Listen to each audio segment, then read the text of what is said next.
Loud. Okay. All right. Welcome everybody again to Ecolunch. Nice to have you all here. And as a reminder, these Ecolunches are casual lunchtime presentations and discussions, mostly given by our staff, usually on a science topic, but sometimes we have guests and sometimes the topics are not about science. Very open. And they're meant to foster a culture of continued learning, sharing science, and collaboration. And I just want to say that I did step into the role of helping to kind of restart these and get them going. And, you know, in my role as a senior communications coordinator, it definitely makes sense for me to help with internal communications and culture. I really love doing that.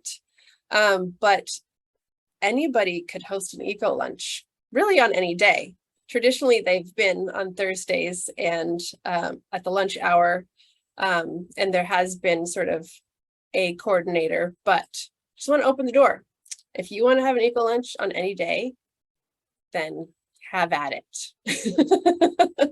And if you need help organizing it, you can reach out to me if you'd like that. So I just wanted to make that clear that I'm not the eco lunch controller. So yes, with that, today's topic, we're in the marshes and shorelines theme right now, 2 of 3, and today's topic is at the beach. Beaches are for the birds with Coastal Program Biologist Jamie Miller. And next week, our 3rd of this theme is TNC's Rod Kelsey, and he'll be talking about bird returns, which is about birds, agricultural, wetlands, and birds. Water management, things like that. So that should be really great. And as a reminder, I do add recordings of these eco lunches to our communications hub in the Eco Lunch tab. I don't think last week's recording is up there yet, but it will be soon. But you can reach that spot at pointblue.org/commshub. All right, that's our general eco lunch info. So let's move on to the introduction of our speaker today. So Jamie Miller is our coastal program biologist. And in this role in the California Current Group, her work focuses on snowy plover productivity and coastal dune and beach ecology at Vandenburg Space Force Base? No, Space Force Base? Help me out, Jamie. Force. Yep. Space Force. Is it Space Force? Oh, wow. Cool. I didn't know that.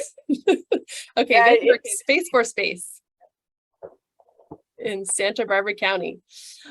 Jamie's been working as a wildlife biologist on the Central Coast for over 15 years and is an alum of Cal Poly San Luis Obispo and UC Santa Barbara Bren School of Environmental Science and Management. Her work has taken her to the White Sands Forest of the Amazon Basin and an Andean cloud forest in Peru, California's Central Valley, Carrizo Plains National Monument and Monterey Coast, Hawaii, and Costa Rica. So she's been around in these different ecosystems, and in all of those places, she's studied a lot of different types of animals. So she studied California condors, kangaroo rats, San Joaquin kit foxes, blunt-nosed leopard lizards, monarch butterflies, howler monkeys, tropical forest birds, and of course, the star of today's show, snowy plovers. So pretty cool and impressive there. And in Jamie's work, she strives to integrate sustainable land use practices, evidence-based management and policy decisions, and public outreach to protect both human communities and the natural environment. And when she's not climbing sand dunes looking for plover chicks on Vandenburg's beaches, she enjoys native plant gardening, harboring native bees in her yard, baking goodies with locally grown fruit, and photographing wild things. So thank you and welcome, Jamie. And before I pass the mic to her, I'll remind everybody to please jot down all your questions as they come up throughout her presentation, and we'll circle to the Q&A discussion after she wraps up. So with that, I'll pass the mic to you, Jamie. Thanks, Lishka. All right, so hopefully you guys can see my presentation and only my presentation. Yeah, thank you, Lishka. As she mentioned, my work focuses on snowy plover productivity and coastal dune beach ecology at Vandenburg Space Force Base in Santa Barbara County. Today I'll be sharing an update on my research on the Western snowy plover nesting response to a large-scale dune restoration project on South Vandenburg.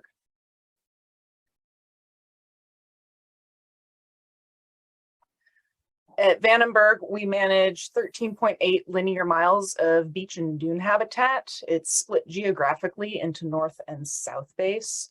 North beaches aren't backed by too much development. There are some launch facilities down near Purisima Point at the south end of North Beaches.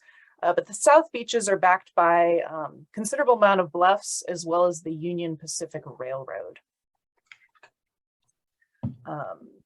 Because there is all of this infrastructure on South Base and the launch facilities on North Base, right next to all the sand dunes in the 1960s, before we knew what we know now about dune ecosystems, the base civil engineers cited a need to, quote unquote, fix the dynamic dune system of North Base. This was done primarily to protect military infrastructure at a few locations near Purisima Point. These were some old launch facilities. They'd cited that the European beach grass was particularly adapted for this area, and it was intentionally used to stabilize the dunes. It was found to be well adapted to this environment with moving sand, and in the paper they even mentioned that it did this better than the native plants. So European beach grass was used to intentionally stabilize these dunes to protect the infrastructure. But of course, the beach grass spread onto South Base as well over the decades, and we ended up with a pretty serious problem of overstabilized dunes. And while this was certainly effective for preventing sand from ending up on like missile launch pads or railroad tracks, it also prevents natural dune succession, which, as you can imagine, turns into a big ecological issue for our beach nesting birds. So with funding from the Air Force and the Torch platform Irene oil spill, the first solution to this beach grass problem was implemented. Restoration work was done by Mantec SRS to remove the European beach grass, as well as ice plant and acacia from South Base starting in 2009. And the final stage was to cover the dead invasives and expose the native seed bank by contouring the beach with bulldozers. And this was done in winter of 2013-2014. So this contouring process was done in Surf North, winter of 2013-2014. In these before and after Google Earth aerial photos, you can see the extent of the vegetation clearing, and then a bit of the subsequent regrowth in 2016. The Surf North was once heavily infested by the beach grass, and the contouring converted it to an early successional stage sand sheet with very little root matter remaining at the surface. The process of this contouring was to dig really deeply down and invert the sand layers, so all the old dead beach grass that was once on top was now buried pretty deeply below this fresh sand that held the native seed bank. So over the years, the verbena and beach burr and sea rocket that was in that seed bank has grown back after it was uncovered by the contouring. And so note in this photo, that cypress tree with the arrow by it is the same shot as in the prior slide.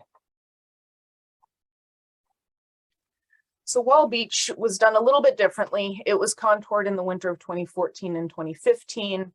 The area wall the contoured area at Wall was narrower than what was done at Surf North. And prior to contouring, it wasn't as densely covered with invasive plants as Surf was. And so the contouring process was a little bit different here. Following the contouring, a lot of the dead vegetation and root matter persisted close to the surface because only the top layer of sand was pushed around. There was none of that mass scouring and burial process like was done at Surf. So this set us up for some interesting questions on how these habitat changes impact plovers nesting in the dunes. Since the dune contouring was such a dramatic change to the habitat, we wanted to assess the changes in snowy plover nest distribution, as well as the habitat immediately following contouring, and in the following seasons. So with this study, the specific questions we asked are, how does preferred nesting habitat change in the years following contouring? How do nesting plovers respond to the changing habitat? Are hatch and fledge rates improved following contouring? And how long do the benefits of contouring last? So we conducted our overall analysis with a modified BACI design comparing impact, adjacent, and control sites across years.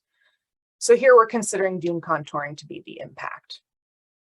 On the map, the contoured impact areas are on the right. The adjacent sites are west of the impact sites, bordered by a foredune ridge.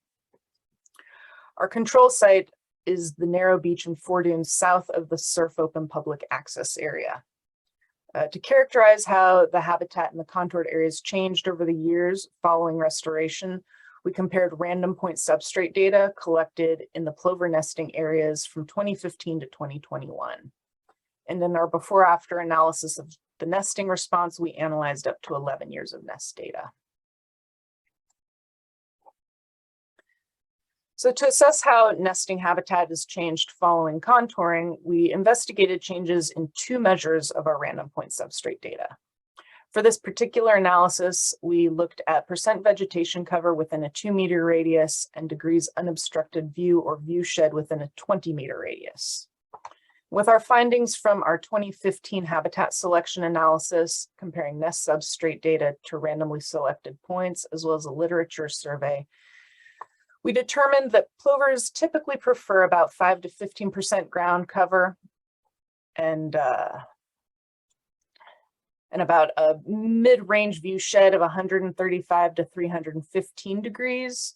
And they tend to avoid ground covers of over 50%, especially when it contains vegetation, and narrower view sheds that are less than 135 degrees. So briefly, I'm not going to spend too much time on this, but briefly we're going to look at the vegetation changes over time. Here in these graphs, we're looking at the percent of random points that include vegetation in 6 cover categories at the wall and surf north contoured areas, as well as the surf south control site. In the field, percent cover is visually estimated to about the nearest 5%. And just as a reminder, the preferred cover range for plovers is about 5 to 15%. So we've seen over the years, there's a general trend of increasing vegetation at Wall Beach, shown in the upper left graph, where the percent of points greater than 16% vegetation cover increased, and those with less than 5% cover decreased. The percent of points with that 5 to 15% cover increased initially, but then decreased in the last 2 years as vegetation continued to grow. We saw a similar trend at the Surf South control site, and a chi-square test comparing years showed that this difference was significant. The vegetation cover at Surf North contoured area, however, was more variable between years, though the percent of points with less than 5% vegetation steadily decreased. And the vegetation in the higher categories appears to be increasing, but this wasn't statistically significant between years. It's possible that at Surf North, the contoured area quickly reached a stable level of vegetation within a couple years after contouring. But interestingly, we do see a spike in vegetation in 2020. There was a spike in the 5 to 15% vegetation cover. So it's possible that there was a dieback of vegetation that year due to drought. So future analysis will tell us a little bit more what's going on here. But for the most part, vegetation cover was within the range preferred by nesting plovers during these years. So then we looked at view shed. Here we're looking at the percent of random points in each view shed category. For this analysis, we grouped our view shed categories into the narrow view sheds, less than 135 degrees, intermediate view sheds between 135 and 315 degrees, which is what's preferred by nesting plovers, and more open view sheds greater than 315 degrees. At both the Wall and Surf North contoured areas, the view shed has decreased over the years. These mid-range view sheds between 135 and 315 degrees decreased, and the narrow view shed less than 135 degrees increased. In 2020 at Surf North, we have a spike in open view sheds that mirrors that decrease in vegetation cover. We expect that over time, as vegetation grows and dune hummocks form, that percent cover will continue to increase and view sheds will decrease. The preferred mid-range view sheds are still the most prevalent. The Surf South control site is primarily a bluff-backed beach that experienced an increase in mid-range view sheds. This area is heavily influenced by winter storms, so we would expect that the view sheds change a little bit differently from the contoured areas. And a chi-square test showed that the differences between all years were significant.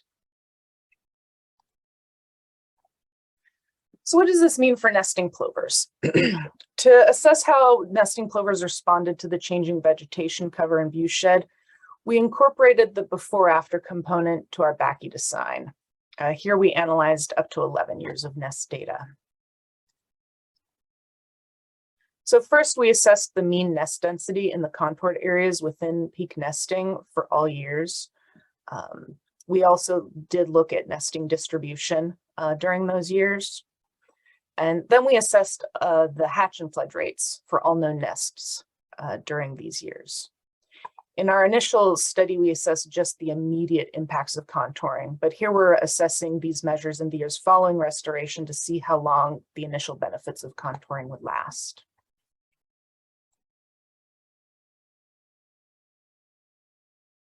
So on this graph, the wall contoured areas on top, Surf North on the bottom, and mean nest density in the contoured areas are represented by the green lines. The adjacent areas are in blue.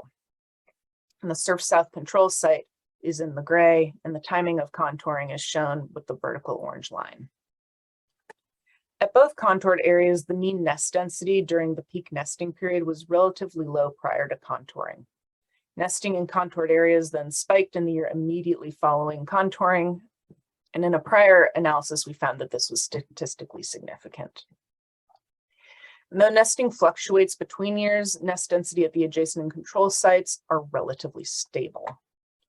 In contrast, nest density steadily decreased in the contoured areas in the years following contouring. This happened more quickly at wall, which now has the same peak nest density than it did prior to the contouring.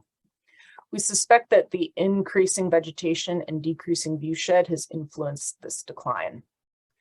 And the habitat at Surf Beach is still better than it was prior to contouring, but it's possible that from a plover's perspective, wall has completely reverted back to a state similar to what it was prior to contouring. And so we can look at this visually with the nest distribution. Prior to contouring, all those nests are pretty much just lined up right there along the beach front in what we're calling the adjacent areas. Following contouring, they move right into the contoured sites east of the foredunes. And then over the years, there's just this steadily move out of the contoured sites back to the beachfront. So possibly a more important measure of successful plover productivity is hatch success. On this graph, the wall contoured areas on top, Surf North is on the bottom. Hatch success in the contoured areas is represented by the green lines, adjacent are in blue, and the Surf South control site is in gray. The timing of contouring, again, is shown with the vertical orange line. So hatch rates at the Wall Beach site varied between years at both the adjacent and contoured areas. And at Surf North, the hatch rate appears to have increased in the contoured area immediately following contouring, but it's also variable between years. And it might be more useful to look at the mean hatch success in the years before and after contouring. Just for a comparison, the mean hatch success at the control site was calculated using the same years as the contour site in question. And in both instances, the hatch success rate at the control site improved over the years. The mean hatch success is unchanged at the wall contoured and adjacent areas and the Surf North adjacent area following contouring, whereas the mean hatch success at the Surf North contoured area very drastically increased. This is undoubtedly due to the increased habitat that opened up following contouring and the increase in nesting. So this assessment only compared hatched and failed nests. An assessment of failure cause would certainly be useful to determine if nest predation rates changed following contouring. We're also in the process of testing the role of nest substrate in nest survival, as well as a more in-depth spatial analysis that can help us kind of pick apart what's going on here. And so perhaps the most important measure of plover productivity and recovery is fledge success. Since the chicks are raised at the shoreline, we assessed fledge rates of all the wall, surf north, and control site broods, regardless of where they hatched or whether or not they hatched in a contoured area. The wall fledge success is in green, surf north fledge success is in blue, and the control area fledge success is in gray. The 11-year mean fledge rates are represented by dashed lines. While fledge rates were variable between years, the mean fledge rates increased at both wall and surf north following contouring.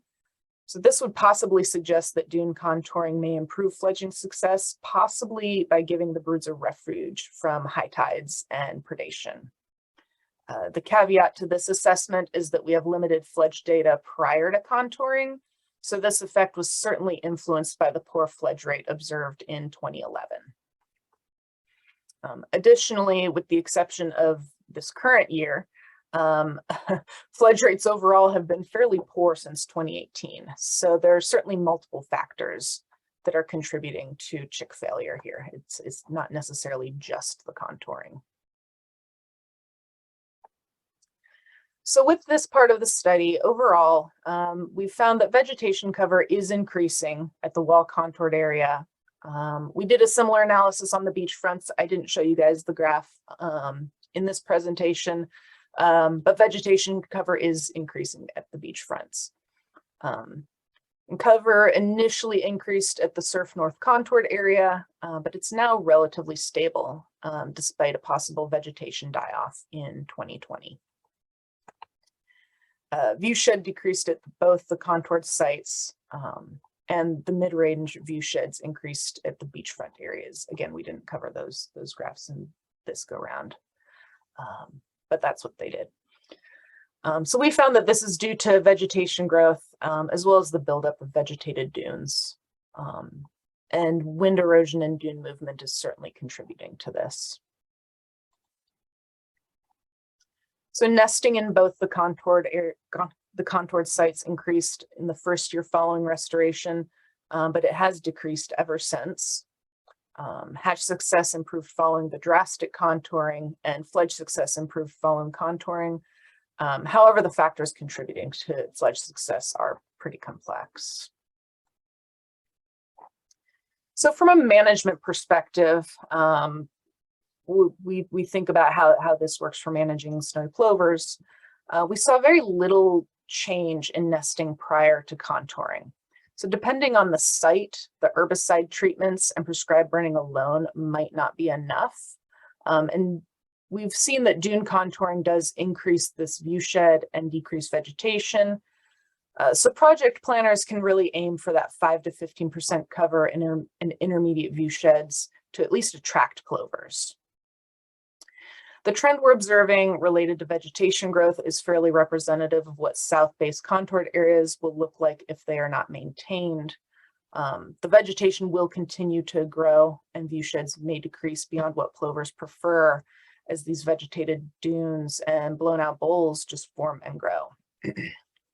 So maintenance of these contoured areas is pretty necessary to prevent plovers from abandoning sites altogether. So far, our results suggest we can probably go 2 to 3 years without contouring, but we may need to contour again within 5 years. This is certainly site dependent, and it may also be drought dependent. And while vegetation isn't necessarily preferred by plovers, at a lower percent cover, they certainly won't avoid it. So it does make these contoured areas acceptable nesting habitat for plovers. And ultimately, at the end of the day, these maintained contoured areas do add acreage of habitat that allow a site to manage more nesting pairs for multiple seasons. And it does offer a bit of a refuge to these birds when the beach is narrow. So our next steps with this project, we have a few new questions that have come up after this analysis. We really want to look at how we increase the resilience and decrease the reliance on human intervention in these areas, and how can we maximize the ecosystem benefits and ecosystem services with these contoured areas. So our team at Vandenburg is working on a revised approach to these contoured areas in a partnership with base biologists, Mantech staff, and biologists from UC Santa Barbara. We're developing a new approach for managing Vandenburg's coastal dunes. We're looking to enhance these 46 acres of habitat to increase the diversity of available microhabitats and overall diversity. And we're doing this by creating a mosaic of ecological states within the managed dunes. We're doing this by using a combination of dune notching, dune contouring, and herbicide treatments. So we've developed this new experimental design at both Wall Beach and Surf North. We're implementing a randomized block design. Each block is going to receive 2 treatments, and there's going to be a control that serves as islands of late successional state habitat that we can compare this to. We are also looking at Wall Beach to notch the foredunes to restore sand movement in some of these areas. And this is mostly to help out with some of the bluffs that are starting to form at Wall Beach and really preventing some of this sand movement. At Surf North, we're using a very similar approach to Wall Beach. Our plan is to build up a dune topography along this east edge. I don't know if you can see my mouse, but along this east edge of Surf North where it backs the railroad, we're looking to build up some topography so we can make sure that the infrastructure is protected. So as we move forward with this next stage of this study, we're looking at different ecosystem indicators in a before-after fashion. We're looking at sand transport and storage, as well as vegetation cover and vertebrate populations. We're looking at nesting birds beyond snowy plovers. We've documented horned larks, killdeer, and savanna sparrows nesting in these areas. So we're very interested to see how this contouring will impact them as well. And then just overall within the ecosystem, we're going to be looking at the diversity of the different successional states, the diversity of the flora and fauna, and also investigating some ecosystem services aspects of this. So with that, I'd like to thank the Vandenburg Space Force Base staff for supporting this project. Our plover program certainly couldn't run without the Vandenburg staff biologists. I'd also like to thank the Point Blue staff and volunteers who've contributed over the years, and the Mantech staff who did the restoration work. With that, I'm happy to take questions, discuss. Thank you. Yay, thank you. Thank you so much. Before we jump into questions, I know that we have at least 2 people in the crowd. Oh, we got some clap emojis here. Nice. That may not be as familiar with bird ecology. Would you mind giving just like a quick rundown of like the snowy plover, like why we're like the kind of the status and the like real in a nutshell, like natural history, sort of just like a little brain primer for like the content. Okay. Yeah. So snowy plovers, aside from being adorable, they are a shorebird managed as a threatened species on California beaches. They nest in the sand from beginning of March to end of September. They build, it's called a scrape in the sand, and lay very cryptic eggs just right there in the sand. They usually nest right next to like a chunk of wood or a rock or something to add a little bit of crypsis to their nests. After about a month, the chicks hatch, and they're also, as you can see in Lishka's background photo, they are very cryptic, but they're up and running pretty quickly after they hatch. And so the males will take the chicks down to the beachfront and teach them how to be little plovers while the females go off and build a new nest, and hopefully they can avoid the coyotes and ravens and all the other things that we manage for on Awesome. Plover beaches. Thank you. All right, so yeah, let's launch into questions that came up for you. Please use the hand raise function in the reactions section of your Zoom window, or use the chat.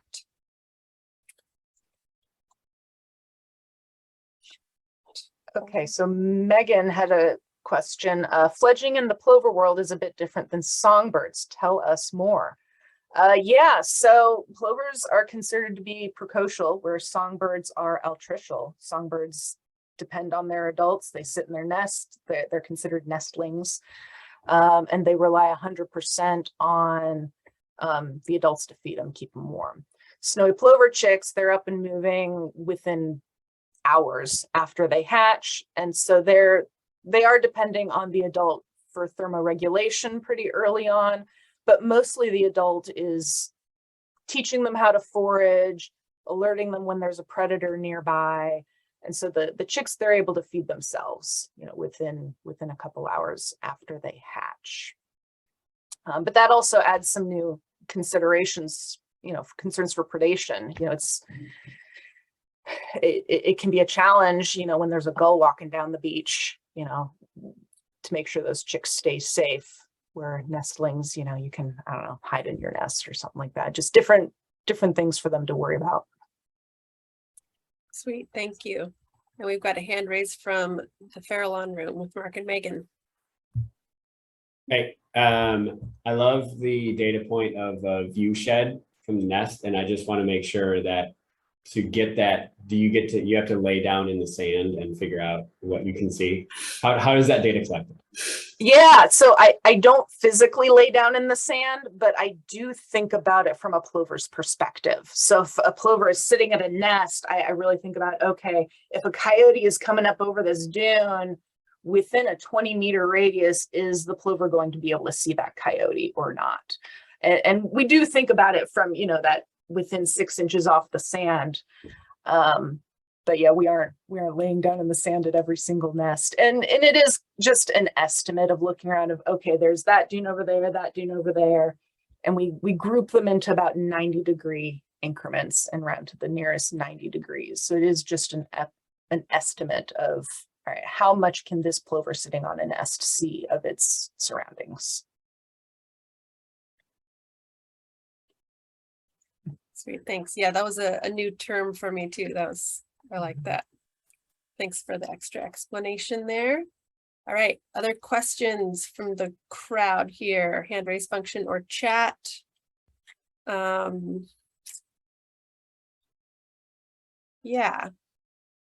I can ask a question while people are thinking.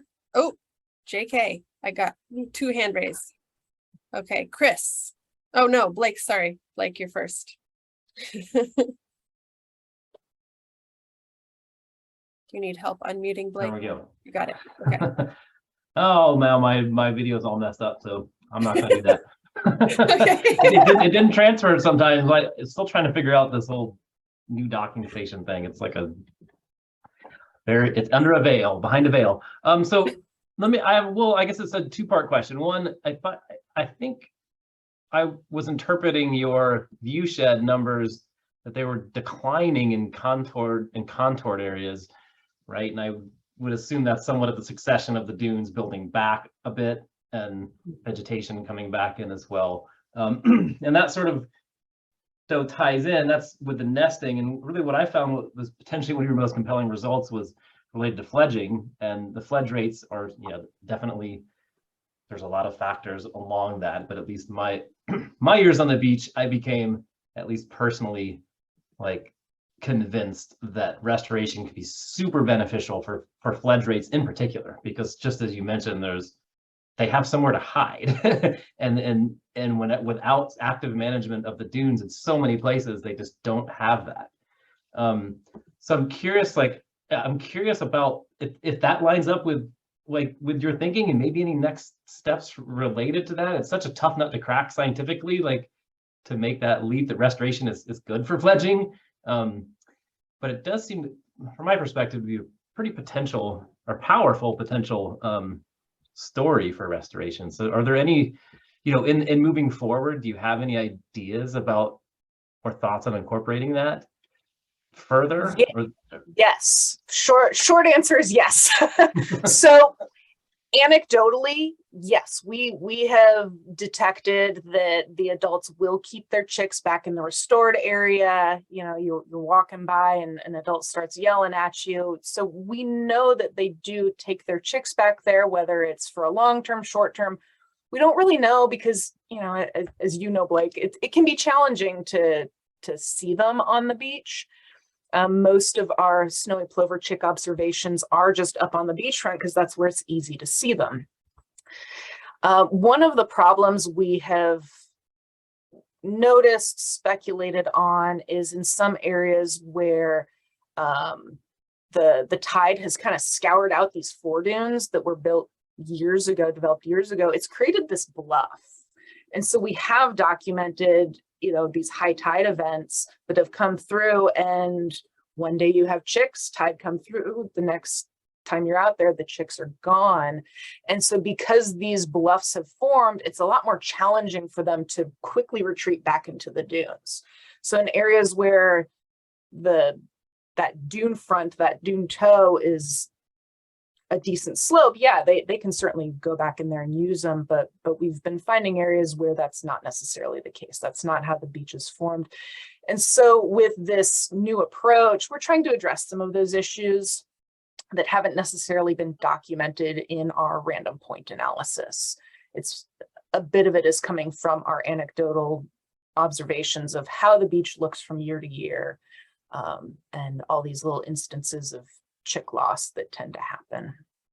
So we're trying to come up with ways to document that in the future. It might be more documenting, okay, this is where we've seen, adult behaviors indicating chicks even when we don't see them, just pinpointing that a little bit better. So we're still kind of working out details on how to do it. Cool, thanks. One idea I had that was even tracking the movements of broods too, because I at least anecdotally would see broods move way down the beach just so they could go to a restored area in Monterey Bay. It was pretty compelling when like four or five out of the 6 or 7 broods on the entire several miles of beach end up in this one area where they can have some refuge. Just certainly interesting to see. Certainly, yeah, and we do have some data on that, so that would be interesting to pick that apart. We just haven't yet. It's a lot of data. Sweet, thanks, Blake. Was that good, Blake? Yes, I'll say yes. Okay, thumbs up. All right, Chris, go ahead. It's so cool to see this talk, Jamie. I love the work on the view shed and I know the work on the percent covers and the view sheds from previous work. But I wanted to ask, and maybe we've discussed this before, and I can't remember if you guys looked at this, but did you look for hatching? Did you look at percent cover on a larger spatial scale? Because there is some evidence from some other studies that that's important at the 100-meter plus scale as well. And I'm just wondering if there could be something significant there in your data that you haven't looked at yet. Certainly. Yeah, I mean, there certainly could be. We haven't yet looked at vegetation cover on that larger scale. I feel like that would require some GIS analysis rather than on the ground, because that would be really challenging to assess that. But yeah, we are starting to think about, okay, how can we use LiDAR data to kind of pick apart what's going on here and see if that would apply. But yeah, I'm certain that plays into it. And I'd really like to look at predation rates, because like I said, we're just looking at, did it hatch, did it not hatch? But I'd really like to dig down, are coyotes more of a problem in these areas? Is it easier for ravens to find them, that kind of thing? Yeah, we found a really interesting pattern in Recovery Unit 4 with the work that we just did, that distance to mean high water was really significant for hatching. But that nests that are lost above mean high water are much more likely to be lost to predators. So it's sort of implying that for plovers, you know, there's this trade-off going on. So yeah, I think that would be really, I think it'd be interesting for you to look at some of that stuff on the individual nest basis, and, you know, maybe look at a subset of your data, like which you already indicated that you guys are thinking about doing spatially. And then when you're thinking about future metrics for restoration, thinking about some of the larger spatial scale stuff, it just might get at what's happening in the landscape in a way that, you know, is more significant for plovers. Although I think the things that you already demonstrated are also obviously really significant. So it's cool stuff. Thank you for doing this work, because it's just so not been published, really. It's not out there. So interesting. Thanks. And yeah, I'll jot down that idea. That I'll be really interested to look at that. Awesome. Love to see this collaboration in action. Back to the Farallon room. We both have a question. I'm going first though. I was curious about, so like you're talking about cover that's just vegetated cover. And so what, did you look at or collect anything with like rack? And I mean, obviously that's super important for the plovers. So like, how does that play in to what you're looking at? Yeah, no, that's an excellent question. So we did collect that data. When we collect the cover data at a nest, we're looking at, okay, within a 1/2 meter radius or a 2 meter radius, what is the predominant cover type? Is it beech fir? Is it rack? Is it bull kelp? We write that down, and then we estimate that percent cover to the nearest 5%, because any more granular than that, and I think you're lying. And so then with my analysis, we just focused on vegetation for this, because within the contoured areas, it's either vegetation or it's not. You know, if we were looking at, okay, what percent rack do they like? That'd be a different story. So we do have that data that we can certainly analyze. I would be very interested in doing kind of a rehash of a habitat selection analysis for these guys, specifically at Vandenburg. You know, we do notice on different beaches, the plovers will key in on different things, but so far we've collected the data, we've noted it anecdotally. So yeah, I think you're right. Like looking at those other cover types are just as important from a little bit different perspective.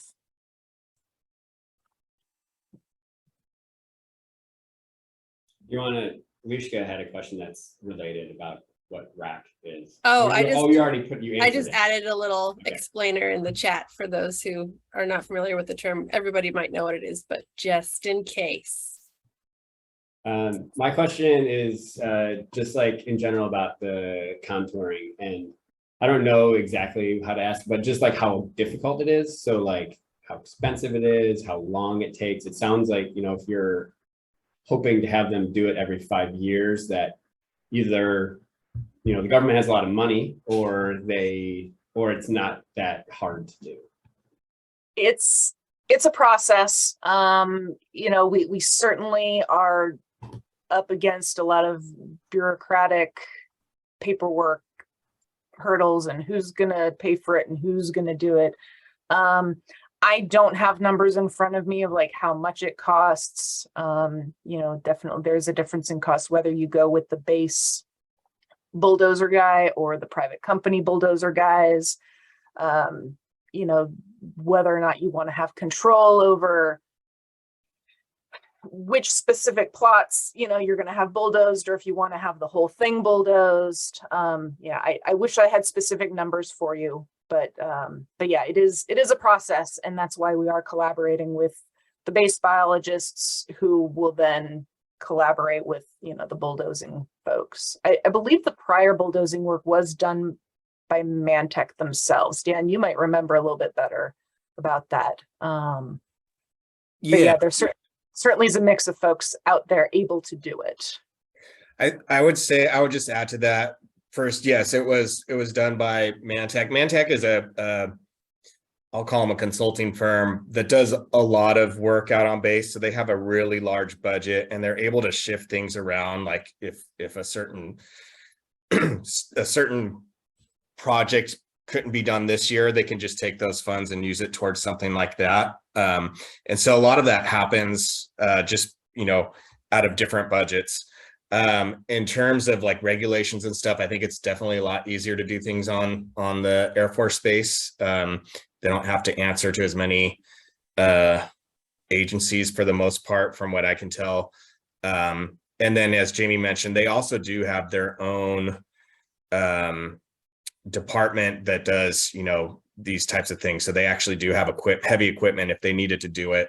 If there wasn't any budget left for Mantech to do it, then they could, have their crew do it. But the problem there, as Jamie alluded to, is now you don't have people that are like have a vested interest in it in so much. So it's a little bit harder, from what I understand, to get them to do exactly what you want them to do. They'll just go down and bulldoze it. One of the things that has concerned us is just the blanket bulldozing, right? And so that's, as Jamie showed in the last part of the presentation, we're trying to take this beyond plovers and make it more ecosystem based, create more diversity in microhabitats, which would probably help with the question that Blake was asking about, providing places for fledglings to hide. We don't want this monotypic empty sand of just, early successional state habitat. We want something more diverse that we think is going to be more sustainable, and just have way more benefits than that early successional state all over the place. So, but yeah, I would say it's probably more expensive outside of a military base, and harder to do. So we're kind of fortunate to be able to have the military base as this experimental playground for us. And base biologists who are willing to work with us on this, who are interested in these results and care. That's been super helpful with this whole process. Nice.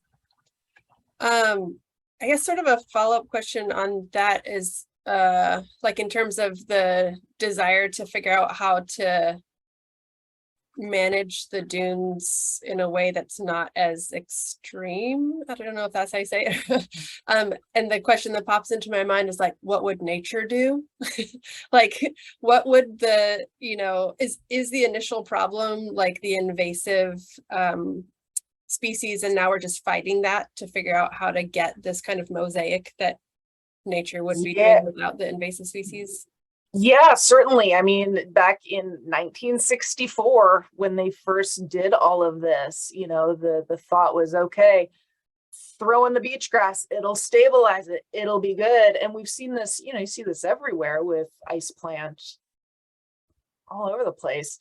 And so, yeah, it really is fighting this system that has developed over the last 50, 60 years. And now we're trying to get things back to a more natural state within what has been going on the last 50, 60 years. So yeah, what they did about 10 years ago was a really good effort, and they did the best with what they had at the moment. And so now we're just looking to see, okay, how do we move forward from this and make it better, approach it in a more holistic way.